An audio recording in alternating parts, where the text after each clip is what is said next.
नमस्कार, मैं सुनीता गोदारा, मेरे YouTube चैनल पर आपका स्वागत है। आज हम कक्षा 10 पुस्तक क्षितिज के अध्याय 11 प्रेमचंद द्वारा रचित कहानी ईदगाह का अध्ययन करेंगे। तो चलिए सबसे पहले हम संक्षेप में प्रेमचंद जी का जीवन परिचय पढ़ते हैं। इनका जन्म हुआ 1880 में वाराणसी के लम्मी ग्राम में। इन्हें कलम का सिपाही कहा जाता है। इनका मूल नाम था धनपत राय। उपन्यास के क्षेत्र में उनके योगदान को देखकर बंगाल के विख्यात उपन्यासकार शरत चंद्र चट्टोपाध्याय ने इन्हें उपन्यास सम्राट कहकर संबोधित किया है। प्रेमचंद का पहला कहानी संग्रह सोजे वतन नाम से आया था, जो 1908 में प्रकाशित हुआ था। सोजे वतन यानी देश का दर्द। इसमें इनकी देशभक्ति से संबंधित कहानियां थी, जिसे अंग्रेज सरकार ने जब्त कर लिया था। इनकी कहानियां मानसरोवर के 8 खंडों में प्रकाशित हुई।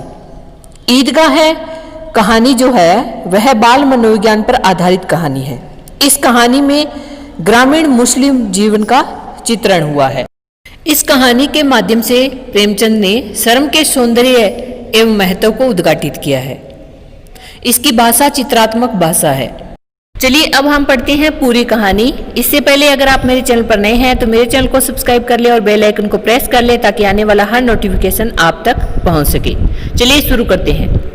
रमजान के पूरे 30 रोजों के बाद ईद आई है।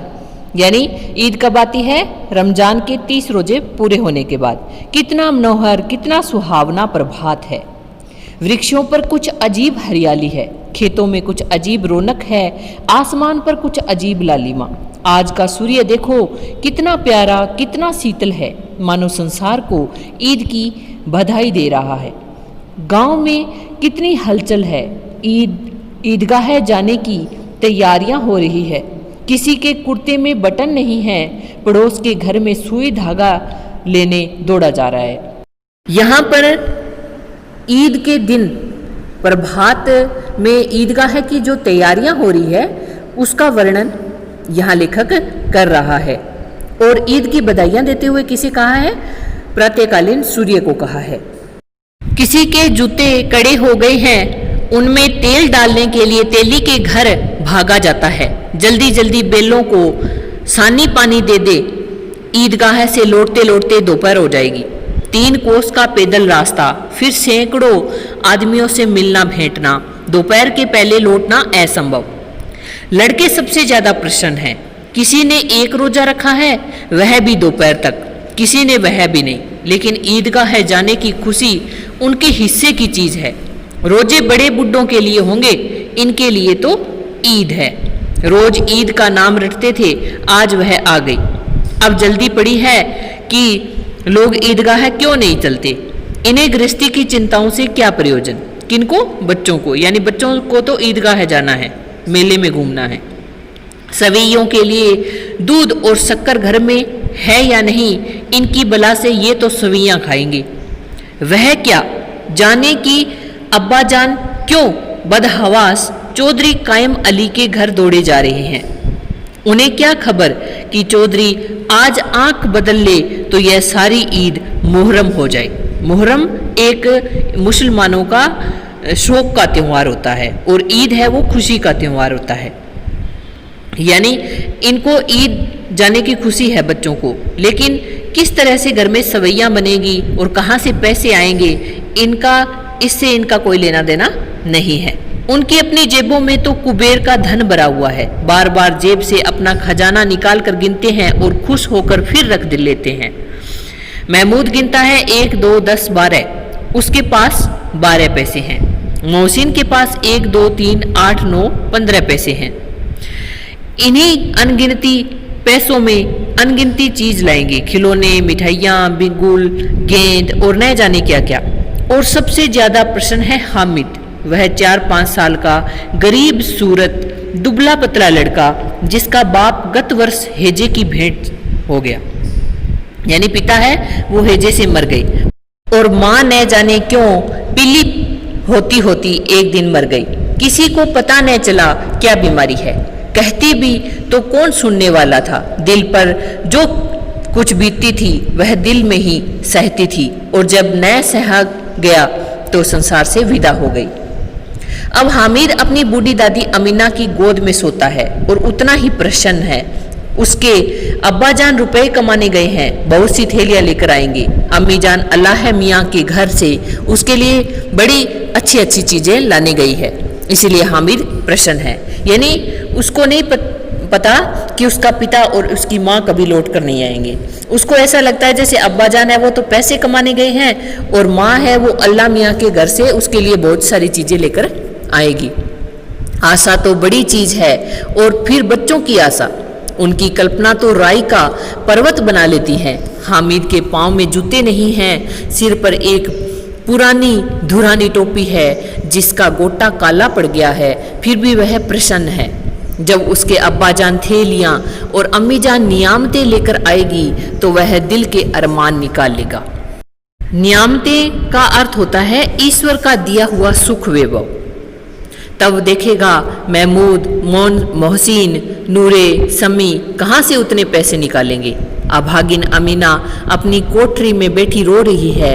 आज ईद का दिन और उसके घर में दाना नहीं। आज आबिद होता तो क्या इसी तरह ईद आती और चली जाती। आबिद किसका नाम था? हामिद के पिता का। इस अंधकार और निराशा में वह डूबी जा रही थी। किसने बुलाया था इस निगोड़ी ईद को? निगोड़ी यानी निर्दयी। इस घर में उसका काम नहीं, लेकिन हामिद, उसे किसी के मरने जीने से क्या मतलब। उसके अंदर प्रकाश है, बाहर आशा। विपत्ति अपना सारा दल बल लेकर आए, हामिद की आनंद भरी चितवन उसका विध्वंस कर देगी।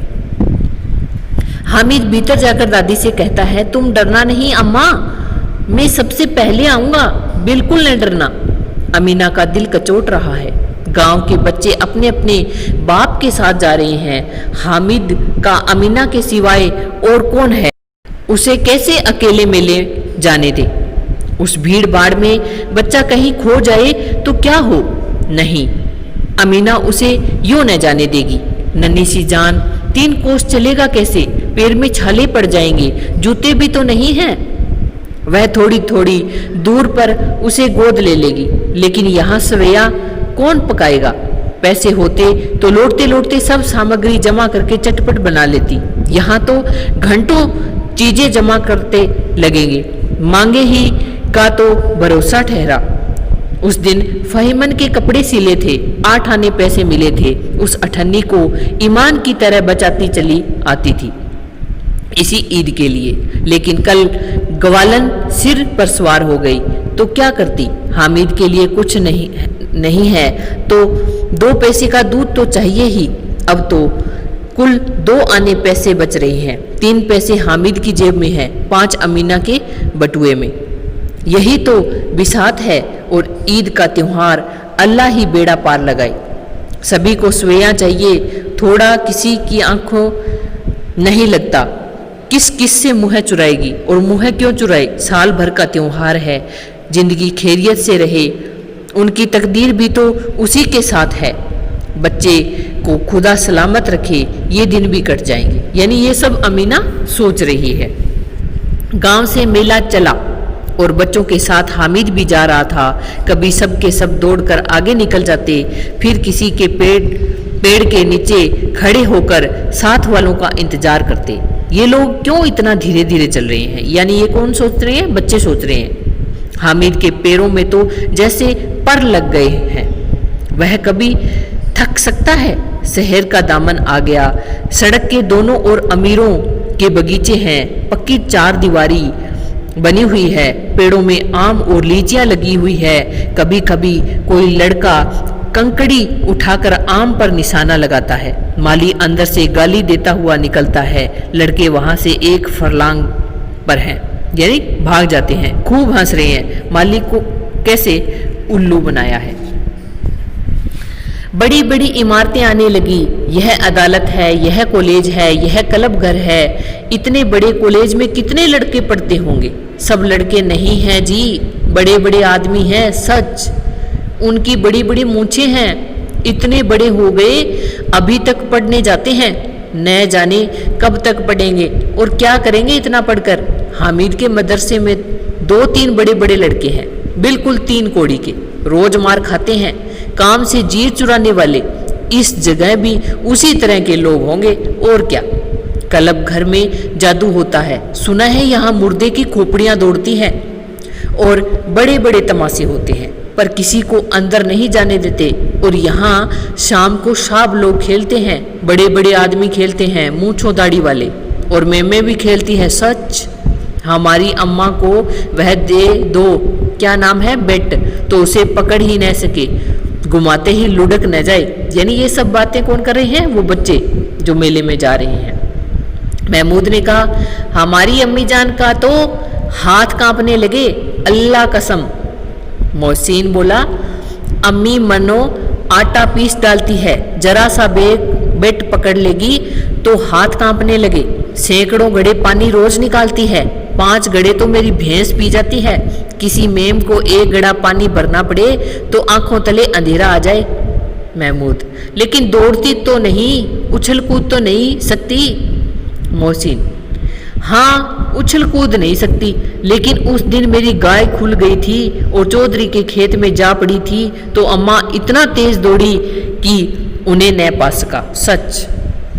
आगे चले, हलवाइयों की दुकानें शुरू हुई, आज खूब सजी हुई थी। इतनी मिठाइयाँ कौन खाता है, देखो न, एक एक दुकान पर मानो होंगी। सुना है रात को जिन्नात आकर खरीद ले जाते हैं। अब्बा कहते हैं कि आधी रात को एक आदमी हर दुकान पर जाता है और जितना माल बचा होता है वह तुलवा लेता है और सचमुच के रुपए देता है, बिल्कुल ऐसे ही रुपए। हामिद को यकीन न आया, ऐसे रुपए जिन्नात को कहाँ से मिल जाएंगे? मोहसिन ने कहा, जिन्नात को रुपए की क्या कमी, जिस खजाने में चाहे चले जाए, लोहे के दरवाजे तक उन्हें नहीं रोक सकते जनाब। आप हैं किस फेर में, हीरे जवाहरात तक उनके पास रहते हैं, जिससे खुश हो गए उसे टोकरों जवाहरात दे दिए। अभी यहीं बैठे हैं, 5 मिनट में कलकत्ता पहुंच जाएं। हामिद ने फिर पूछा, जिन्नात बहुत बड़े बड़े होते होंगे? मोहसिन, एक एक आसमान के बराबर होता है जी। जमीन पर खड़ा हो जाए तो उसका सिर आसमान से जा लगे, मगर चाहे तो एक लोटे में घुस जाए। हामिद, लोग उन्हें कैसे खुश करते होंगे? कोई मुझे यह मंत्र बता दे तो एक जिन को खुश कर लूं। मोहसिन, अब यह तो मैं नहीं जानता, लेकिन चौधरी साहब के काबू में बहुत से जिन्नात हैं। कोई चीज चोरी हो जाए, चौधरी साहब उसका पता लगा देंगे और चोर का नाम भी बता देंगे। जुमराती का बछवा उस दिन खो गया था, 3 दिन हैरान हुए, कहीं न मिला। तब जख मारकर चौधरी के पास गए, चौधरी ने तुरंत बता दिया मवेशी खाने में है, और वहीं मिला। जिन्नात आकर उन्हें सारे जहान की खबरें दे जाते हैं। अब उसकी समझ में आ गया कि चौधरी के पास क्यों इतना धन है और क्यों उनका इतना सम्मान है। यानी यहाँ पर क्या है, ये बच्चे आपस में बातें करते जा रहे हैं, लेकिन जैसे जुमराती का बछवा खो जाना और उसके बाद चौधरी साहब के पास जाना और फिर बच्चा है वो मिल जाना, ये सब क्या है, चौधरी जो कायम अली है वो खुद क्या है, पहले तो जैसे बच्चे है, किसी गाय है, उसको चुरा लिया और उसके बाद में जब नहीं मिलती है तो उसके बदले में पैसे लेता है और फिर उसको बता देता है कि वहाँ तुम्हारा बछवा है, चाहे गाय है, वो वहाँ खड़ी है, तुम ले आओ। यानी वो खुद चोरी करवाते हैं और उसके बाद में खुद ही ढूंढवाते हैं। आगे चले, यह पुलिस लाइन है, यही सब कांस्टेबल कवायद करते हैं। रेटन 5-4 रात को बेचारे घूम घूम कर पहरा देते हैं, नहीं चोरियां हो जाए। मोहसिन ने प्रतिवाद किया, यह कांस्टेबल पहरा देते हैं तभी तुम बहुत जानते हो। अजी हजरत, यही चोरी करवाते हैं। शहर के जितने चोर डाकू हैं सब इनसे मिले रहते हैं। रात को ये लोग चोरों से तो कहते हैं चोरी करो, और आप दूसरे मोहल्ले में जाकर जागते रहो पुकारते हैं। जब भी इन लोगों के पास इतने रुपए आते हैं, मेरे मामू एक थाने में कांस्टेबल है, 20 रुपया महीना पाते हैं, लेकिन 50 रुपए घर भेजते हैं। अल्लाह कसम, मैंने एक बार पूछा था कि मामू आप इतने रुपए कहाँ से पाते हैं? हंसकर कहने लगे, बेटा अल्लाह देता है। फिर आप ही बोले, हम लोग चाहे तो एक दिन में लाखों मार लें, हम तो इतना ही लेते हैं जिसमें अपनी बदनामी न हो और नौकरी न चली जाए। हामिद ने पूछा, यह लोग चोरी करवाते हैं तो कोई इन्हें पकड़ता नहीं? मोहसिन उसकी नादानी पर दया दिखाकर बोला, अरे पागल, इन्हें कौन पकड़ेगा? पकड़ने वाले तो यह खुद हैं, लेकिन अल्लाह इन्हें सजा भी खूब देता है। हराम का माल हराम में जाता है। थोड़े ही दिन हुए मामू के घर में आग लग गई, सारी लेई पूंजी जल गई, एक बर्तन तक न बचा। कई दिन पेड़ के नीचे सोए, अल्लाह कसम पेड़ के नीचे। फिर न जाने कहां से 100 कर्ज लाए तो बर्तन भांडे आए। हामिद, 100 तो 50 से ज्यादा होते हैं। कहाँ 50 कहाँ 100? 50 एक थैली भर होता है और 100 तो 2 थैलियों में भी न आए। अब बस्ती घनी होने लगी, ईदगाह जाने वालों की टोलियां नजर आने लगी, एक से एक भड़कीले वस्त्र पहने हुए, कोई इक्के तांगे पर सवार, कोई मोटर पर, सभी इत्र में बसे, सभी के दिलों में उमंग। ग्रामीणों का यह छोटा सा दल अपनी विपन्नता से बेखबर, विपन्नता यानी गरीबी, संतोष और धैर्य में मगन चला जा रहा था। बच्चों के लिए नगर की सभी चीजें अनोखी थी। जिस चीज की ओर ताकते ही रह जाते और पीछे से बराबर हॉर्न की आवाज होने पर भी न चेतते। हामिद तो मोटर के नीचे जाते जाते बचा। सहसा ईदगाह नजर आया, ऊपर इमली के घने वृक्षों की छाया, नीचे पक्का फर्श जिस पर जाजिम बिछा हुआ था और रोजेदारों की पंक्तियां एक के पीछे एक न जाने कहां तक चली गई। पक्की जगत के नीचे तक जहां जाजिम नहीं है, नए आने वाले आकर पीछे की कतार में खड़े हो जाते हैं। आगे जगह नहीं है, यहाँ कोई धन और पद नहीं देखता। इस्लाम की निगाह में सब बराबर हैं। इन ग्रामीणों ने भी वज्जू किया। वज्जू का अर्थ होता है नमाज से पहले हाथ पांव धोना। पिछली पंक्ति में खड़े हो गए। कितना सुंदर संचालन है, कितनी सुंदर व्यवस्था। लाखों सिर एक साथ सिजदे में झुक जाते हैं और फिर सब के सब एक साथ खड़े हो जाते हैं, एक साथ झुकते हैं और एक साथ घुटनों के बल बैठ जाते हैं। कई बार यही क्रिया होती है, जैसे बिजली की लाखों बत्तियां एक साथ प्रदीप्त हों और एक साथ बुझ जाए, और यही क्रम चलता रहा। यानी सिजदा किसको कहते हैं? सिर झुकाना। जो नमाज पढ़ते हैं वो एक साथ सिर झुकाते हैं और फिर एक साथ खड़े हो जाते हैं। इसकी तुलना किससे की है? बिजली की बत्तियों के साथ की है। जैसे उनका खड़ा होना तो बिजली का जग जाना, और उनका नीचे फिर सिर झुकाना बिजली का बुझ जाना। कितना अपूर्व दृश्य था, जिसकी सामूहिक क्रियाएं और विस्तार और अनंतता हृदय को श्रद्धा, गर्व और आत्मानंद से भर देती थी। मानो भ्रातृत्व का एक सूत्र इन समस्त आत्माओं को एक लड़ी में पिरोए हुए है। भ्रातृत्व का अर्थ क्या है? भाईचारा। नमाज खत्म हो गई है, लोग आपस में गले मिल रहे हैं, तब मिठाई और खिलौने की दुकानों पर धावा होता है। ग्रामीण का यह दल इस विषय में बालकों से कम उत्साही नहीं। यह देखो हिंडोला, 1 पैसा देकर चढ़ जाओ। कभी आसमान पर जाते हुए मालूम होंगे, कभी जमीन पर गिरते हुए। यह चरखी है, लकड़ी के हाथी, घोड़े, ऊंट छड़ों से लटके हुए हैं। 1 पैसा देकर बैठ जाओ और 25 चक्रों का मजा लो। महमूद और मोहसिन और नूरे और सम्मी इन घोड़ों और ऊंटों पर बैठते हैं। हामिद दूर खड़ा है, 3 ही पैसे तो उसके पास हैं, अपने कोष का 1/3 जरा सा चक्कर खाने के लिए नहीं दे सकता। सब चरखियां से उतरते हैं, अब खिलौने लेंगे। इधर दुकानों की कतार लगी हुई है, तरह तरह के खिलौने, सिपाही और गुजरिया, राजा और वकील, भिश्ती और साधु। वाह, कितने सुंदर खिलौने हैं। अब बोला ही चाहते हैं। महमूद सिपाही लेता है, खाकी वर्दी और लाल पगड़ी वाला, कंधे पर बंदूक रखे हुए है। मालूम होता है अभी कवायद किए चला आ रहा है। मोहसिन को भिश्ती पसंद आया।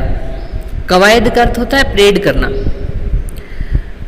कमर झुकी हुई है, ऊपर मस्क रखे हुए है, मस्क का मुंह एक हाथ से पकड़े हुए है। कितना प्रसन्न है, शायद कोई गीत गा रहा है। वह बस मस्क से पानी उड़ेलना ही चाहता है। मस्क भेड़ या बकरी की खाल को सीलकर बनाया हुआ थैला है, जिसमें भिश्ती लोग हैं वो पानी ढोते हैं।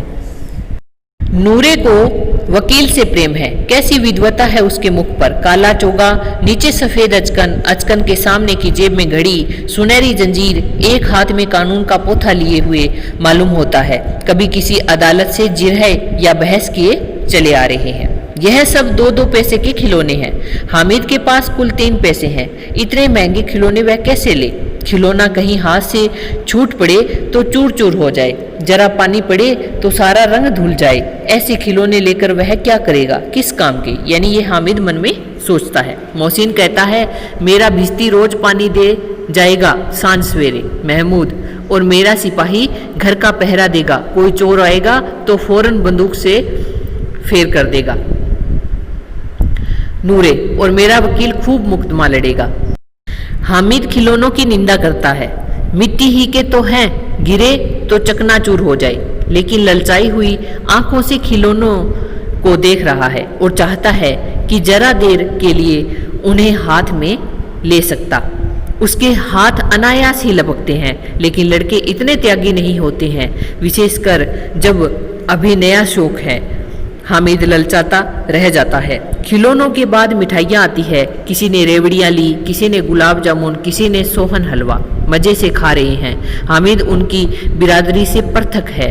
अभागे के पास 3 पैसे हैं, क्यों नहीं कुछ लेकर खाता? ललचाई आंखों से सबकी ओर देखता है। मोहसिन कहता है, हामिद रेवड़ी ले जा, कितनी खुशबूदार है।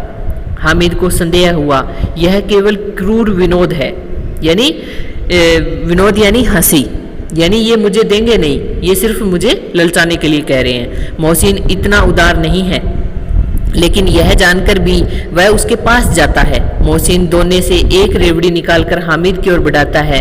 हामिद हाथ फैलाता है। मोहसिन रेवड़ी अपने मुंह में रख लेता है। महमूद, नूरे, समी खूब तालियां बजा बजा कर हंसते हैं। हामिद खिसिया जाता है। मोहसिन, अच्छा अब की जरूर देंगे। हामिद, अल्लाह कसम ले जा, रखे रहो। क्या मेरे पास पैसे नहीं हैं? 3 ही पैसे तो हैं। 3 पैसे में क्या क्या लोगे? महमूद, हमसे गुलाब जामुन ले जा। हामिद, मोहसिन बदमाश है।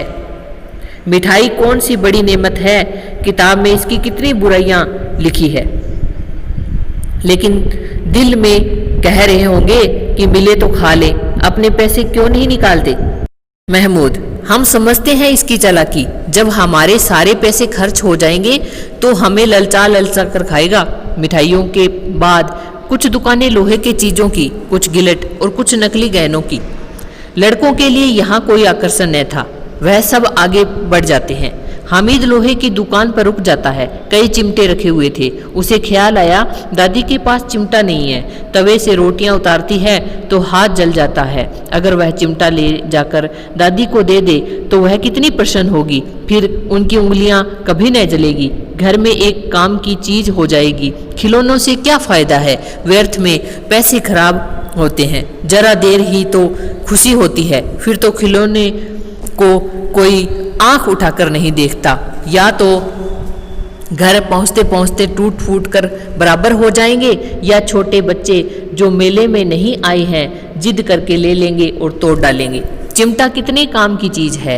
रोटियां तवे से उतार लो, चूल्हे में सेक लो। कोई आग मांगने आए तो झटपट चूल्हे से आग निकाल कर उसे दे दो। अम्मा बेचारी को कहाँ फुर्सत है कि बाजार आए और इतने पैसे ही कहाँ मिलते हैं, रोज हाथ जला लेती है। हामिद के साथी आगे बढ़ गए। सबील पर सब के सब शरबत पी रहे हैं। देखो सब कितने लालची हैं, इतनी मिठाइयाँ ली, मुझे किसी ने एक भी न दी। उस पर कहते हैं मेरे साथ खेलो, मेरा यह काम करो। अब अगर किसी ने कोई काम करने को कहा तो पूछूंगा, खाए मिठाइयाँ, आप मुँह सड़ेगा, फोड़े फुंसी निकलेंगे, आप ही जबान चटोरी हो जाएगी।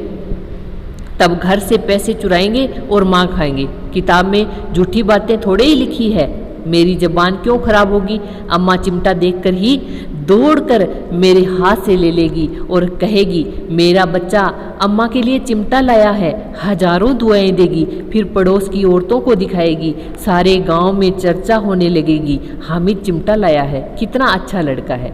इन लोगों के खिलौनों पर कौन इन्हें दुआएं देगा। बड़ों की दुआएं सीधे अल्लाह के दरबार में पहुंचती है और तुरंत सुनी जाती है। मेरे पास पैसे नहीं हैं, तभी तो मोहसिन और महमूद यूं मिजाज दिखाते हैं। मैं भी इन्हें मिजाज दिखाऊंगा। खेले खिलौने और खाए मिठाइयाँ, मैं नहीं खेलता खिलौने। किसी का मिजाज क्यों सहूँ, मैं गरीब सही, किसी से कुछ मांगने तो नहीं जाता। आखिर अब्बाजान कभी न कभी आएंगे, अम्मा भी आएगी ही। फिर इन लोगों से पूछूंगा कितने खिलौने लोगे, एक एक को टोकरियाँ खिलौने दूं और दिखा दूं कि दोस्तों के साथ इस तरह सलूक किया जाता है। यह नहीं कि एक पैसे की रेवड़ियाँ ली तो चिड़ा चिड़ा कर खाने लगे। सब के सब खूब हंसेंगे कि हामिद ने चिमटा लिया है, हंसे मेरी बिला से। यानी ये सब हामिद है वो अपने मन में सोचता है। उसने दुकानदार से पूछा, यह चिमटा कितने का है? दुकानदार ने उसकी ओर देखा और कोई आदमी साथ न देकर कहा, तुम्हारे काम का नहीं है जी। बिकाऊ है? क्यों नहीं? बिकाऊ क्यों नहीं है और यहाँ क्यों लाद लाए हैं? तो बताते क्यों नहीं? के पैसे का है? 6 पैसे लगेंगे। हामिद का दिल बैठ गया। ठीक ठीक बताओ। ठीक ठीक 5 पैसे लगेंगे। लेना हो तो लो, नहीं चलते बनो। हामिद ने कलेजा मजबूत करके कहा, 3 पैसे लोगे? यह कहता हुआ वह आगे बढ़ गया कि दुकानदार की घुड़कियां न सुने, लेकिन दुकानदार ने घुड़कियां नहीं दी, बुलाकर चिमटा दे दिया। हामिद ने उसे इस तरह कंधे पर रखा मानो बंदूक है। शान से अकड़ता हुआ संगियों के पास आया। जरा सुने सबके सब क्या क्या आलोचनाएं करते हैं। मोहसिन ने हंसकर कहा, यह चिमटा क्यों लाया पगले, इसे क्या करेगा? हामिद ने चिमटे को जमीन पर पटक कर कहा, जरा अपना भिश्ती जमीन पर गिरा दो, सारी पसलियां चूर चूर हो जाए बच्चों की। महमूद बोला, तो यह चिमटा कोई खिलौना है? हामिद, खिलौना क्यों नहीं है? अभी कंधे पर रखा बंदूक हो गई, हाथ में लिया फकीरों का चिमटा हो गया। चाहूं तो इससे मजीरे का काम ले सकता हूं। एक चिमटा जमा दूं तो तुम लोगों के सारे खिलौने की जान निकल जाए। तुम्हारे खिलौने कितने ही जोर लगाए, वे मेरे चिमटे का बाल भी बांका नहीं कर सकते। मेरा बहादुर शेर है चिमटा। सम्मी ने खंजरी ली थी, प्रभावित होकर बोला, मेरी खंजरी से बदलोगे? 2 आने की है। हामिद ने खंजरी की ओर उपेक्षा से देखा। मेरा चिमटा चाहे तो तुम्हारी खंजरी का पेट फाड़ डाले। बस एक चमड़े की झिल्ली लगा दी और डब डब बोलने लगी।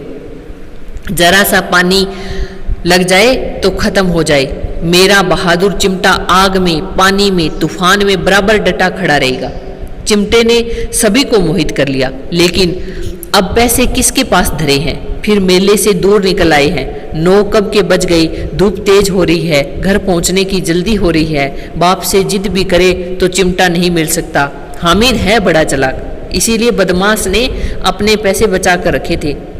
अब बालकों के 2 दल हो गए। मोहसिन, महमूद, सम्मी और नूरे एक तरफ हैं, हामिद अकेला दूसरी तरफ। शास्त्रार्थ हो रहा है। सम्मी तो विधर्मी हो गया, दूसरे पक्ष में जा मिला। किसके साथ जा मिला? हामिद के साथ। लेकिन मोहसिन, महमूद और नूरे भी हामिद से 1-1, 2-2 साल बड़े होने पर भी हामिद के आघातों से आतंकित हो उठे। उसके पास न्याय का बल है और नीति की शक्ति। किसके पास? हामिद के पास। एक और मिट्टी है, दूसरी ओर लोहा, जो इस वक्त अपने फौलाद को कह रहा है। वह अजय है, घातक है। अगर कोई शेर आ जाए तो मियाँ भिश्ती के छक्के छूट जाएं, मियाँ सिपाही मिट्टी की बंदूक छोड़कर भागे, वकील साहब की नानी मर जाए, चोगे में मुँह छिपाकर जमीन पर लेट जाए, मगर यह चिमटा, यह बहादुर, यह रुस्तमे हिंद लपक कर शेर की गर्दन पर सवार हो जाएगा और उसकी आंख निकाल लेगा। मोहसिन ने एड़ी चोटी का जोर लगाकर कहा, अच्छा पानी तो नहीं भर सकता? हामिद ने चिमटे को सीधा खड़ा करके कहा, भिश्ती को एक डांट लगाएगा तो दौड़ा हुआ पानी लाकर उसके द्वार पर छिड़कने लगेगा।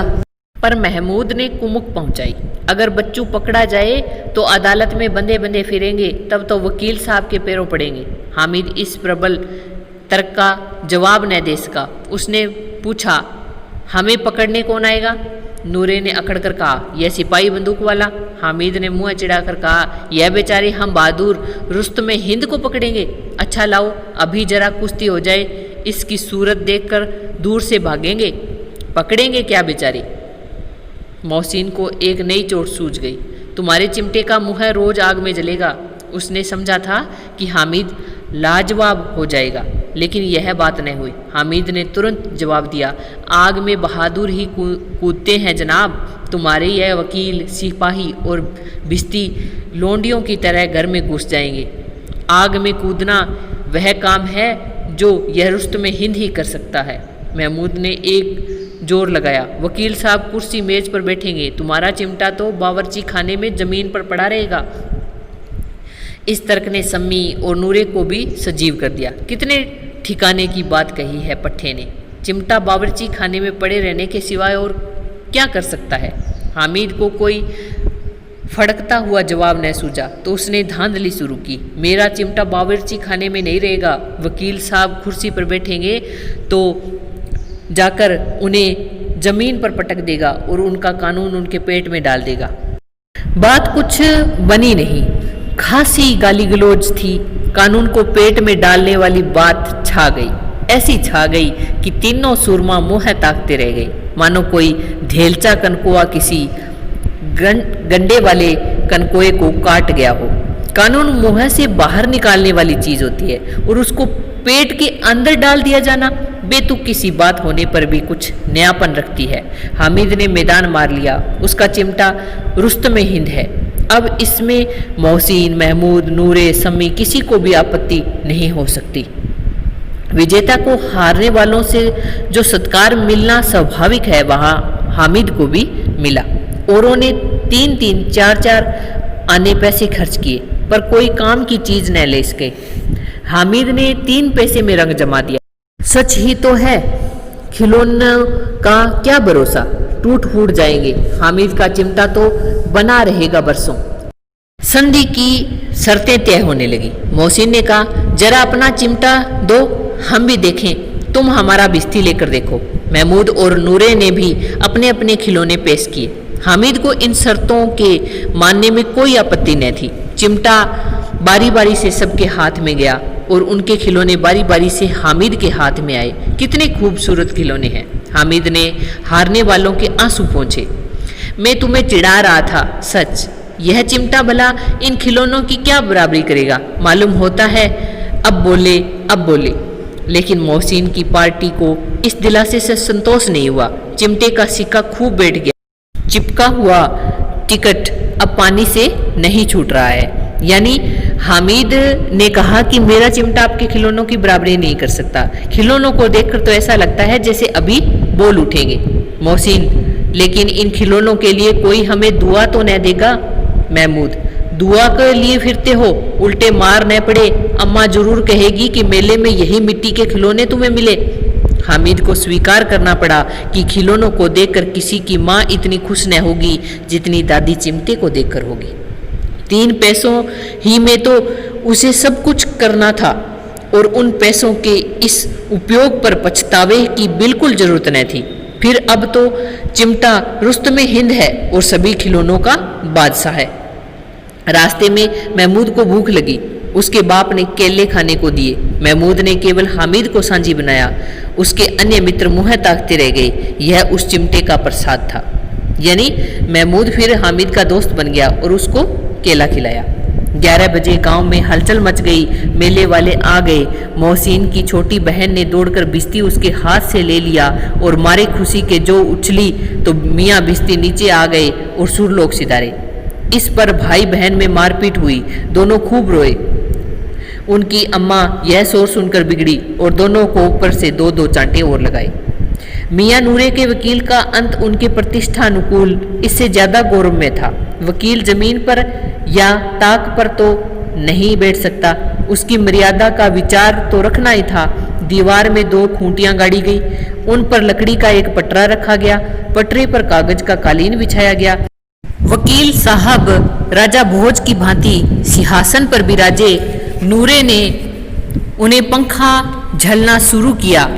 अदालतों में खस की टट्टियां और बिजली के पंखे रहते हैं, क्या यहाँ मामूली पंखा भी न हो? कानून की गर्मी दिमाग पर चढ़ जाएगी कि नहीं? बांस का पंखा आया और नूरे हवा करने लगा। मालूम नहीं पंखे की हवा से या पंखे की चोट से वकील साहब स्वर्गलोक से मृत्युलोक में आ रहे और उनका माटी का चोला माटी में मिल गया। फिर बड़े जोर शोर से मातम हुआ, मातम यानी शोक, और वकील साहब की अस्थि घूरे पर डाल दी गई। घूरे पर यानी जो कचरा पात्र होता है उस पर या कचरे में डाल दी गई। यानी क्या हुआ, उसने वकील को एक ऊंची खूंटी पर फट्टी लगा करके और उसको वहां रख दिया और पंखे से उसको हवा देने लगा। तो पंखे से या पंखे की हवा से वो नीचे गिर गया और फूट गया। अब रहा महमूद का सिपाही, उसे चटपट गांव का पहरा देने का चार्ज मिल गया। लेकिन पुलिस का सिपाही कोई साधारण व्यक्ति तो था नहीं जो अपने पैरों चले, वह पालकी पर चलेगा। एक टोकरी आई, उसमें कुछ लाल रंग के फटे पुराने चिथड़े बिछाए गए जिसमें सिपाही साहब आराम से लेटे। नूरे ने यह टोकरी उठाई और अपने द्वार पर चक्कर लगाने लगे। उनके दोनों छोटे भाई सिपाही की तरफ से छोड़ने वाले जागते रहो पुकारते चलते हैं, मगर रात तो अंधेरी होनी चाहिए। महमूद को ठोकर लग जाती है और टोकरी उसके हाथ से छूटकर गिर पड़ती है और मियाँ सिपाही अपनी बंदूक लिए जमीन पर आ जाते हैं और उनकी एक टांग में विकार आ जाता है। महमूद को आज ज्ञात हुआ कि वह अच्छा डॉक्टर है। उसको ऐसा मरहम मिल गया है जिससे वह टूटी टांग को आनन फानन जोड़ सकता है। केवल गुल्लर का दूध चाहिए। गुल्लर का दूध आता है, टांग जोड़ दी जाती है। लेकिन सिपाही को ज्यों ही खड़ा किया जाता है, टांग जवाब दे देती है। शल्य क्रिया असफल हुई, तब उसकी दूसरी टांग भी तोड़ दी जाती है। अब कम से कम एक जगह आराम से बैठ तो सकता है। एक टांग से तो न चल सकता था न बैठ सकता था। अब वह सिपाही सन्यासी हो गया है, अपनी जगह पर बैठा बैठा पहरा देता है, कभी देवता भी बन जाता है। उसके सिर का झालरदार साफा खुर्च दिया गया है। अब उसका जितना रूपांतरण चाहो कर सकते हैं। रूपांतरण यानी बदलाव। कभी कभी तो उससे बाट का काम भी लिया जाता है। यानी सिपाही को वह टोकरी में लेकर जब पहरा दे रहा था तो एकदम नूरे को ठोकर लगी और ठोकर लगने से सिपाही है वो टोकरी में से नीचे गिर गया और गिरने से उसकी एक टांग टूट गई। तो जब गुल्लर का दूध से उसको चिपकाया गया तो वह चिपका नहीं और फिर जब उसको खड़ा किया गया तो दोबारा उसकी वो टांग है वो टूट जाती है। तो एक टांग से वह खड़ा नहीं रह सकता तो उसकी दूसरी टांग है वो भी तोड़ दी जाती है। और अब उसका क्या है, बाट के रूप में भी उसका इस्तेमाल किया जाता है कोई चीज़ को तोलने के लिए। अब मियाँ हामिद का हाल सुनिए। अमीना उसकी आवाज़ सुनते ही दौड़ी और उसे गोद में उठाकर प्यार करने लगी। सहसा उसके हाथ में चिमटा देखकर वह चौंकी। यह चिमटा कहाँ था? मैंने मोल लिया है। के पैसे में? 3 पैसे दिए। अमीना ने छाती पीट ली। यह कैसा बेसमझ लड़का है कि दोपहर हुआ कुछ खाया न पिया, लाया क्या? चिमटा। सारे मेले में तुझे और कोई चीज न मिली जो यह लोहे का चिमटा उठा लाया? हामिद ने अपराधी भाव से कहा, तुम्हारी उंगलियां तवे से जल जाती थी इसीलिए मैंने उसे लिया। बुढ़िया का क्रोध तुरंत स्नेह में बदल गया और स्नेह भी वह नहीं जो प्रगल्भ होता है और अपनी सारी कसक शब्दों में बिखेर देता है। यह मूक स्नेह था, खूब ठोस रस और स्वाद से भरा हुआ। बच्चे में कितना त्याग, कितना सद्भाव और कितना विवेक है। दूसरों को खिलौने लेते और खाते देखकर इसका मन कितना ललचाया होगा। इतना जब्त इससे हुआ कैसे? यानी अपने मन को नियंत्रण किया। उसने भी खाते हुए, दूसरों को मिठाई खाते हुए, खिलौने लेते हुए देखा, फिर भी उसने अपने मन में नियंत्रण करके एक कीमती वस्तु खरीदी। वहां भी उसे अपनी बूढ़ी दादी की याद बनी रही। अमीना का मन गदगद हो गया। यानी ये सब बातें हैं अमीना अपने मन में सोचती है। और अब एक बड़ी विचित्र बात हुई। हामिद के इस चिमटे से भी विचित्र। बच्चे हामिद ने बूढ़े हामिद का पार्ट खेला था। बूढ़ी अमीना बालिका अमीना बन गई। वह रोने लगी, दामन फैलाकर हामिद को दुआएं देती जाती थी और आंसू की बड़ी बड़ी बूंदें गिराती जाती थी। हामिद इसका रहस्य क्या समझता? बालिका अमीना का आशय यह है कि जब हामिद को हाथ में चिमटा देखती है तो अमीना है वो रोने लग जाती है। तो जिस तरह से एक छोटी बच्ची रोती है उसी तरह से अमीना है वो रोने लग जाती है।